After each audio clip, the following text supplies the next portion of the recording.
Status istri kedua kerap kali mendapat cap negatif dari masyarakat. Hal itu pula yang dialami oleh wanita asal Malaysia bernama Lena Lin. Melalui akun TikToknya, ia membagikan kisahnya ditolak oleh keluarga almarhum suami. Padahal saat itu dirinya ingin melihat jenazah almarhum suami untuk terakhir kalinya dan melakukan baktinya sebagai seorang istri. Dilansir dari Oh My Media, Selasa 5 April 2022, Lena Lin adalah istri kedua dari Tajudin Mahmud.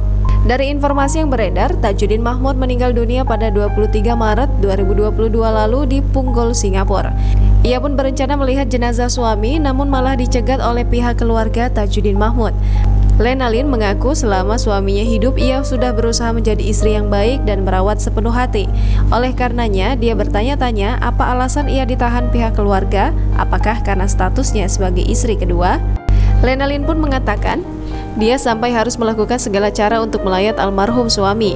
Tampak dalam video yang diunggahnya, Lena Lin akhirnya bisa berjumpa dengan jenazah suaminya. Saat itu, imam masjid yang melihat tekad Lena Lin luluh.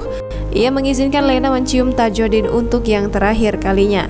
Melihat kolom komentar, banyak yang bersimpati dengan nasib wanita tersebut.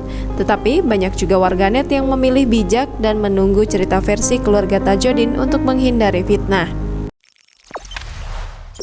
Jangan lupa subscribe, share, komen, dan like ya!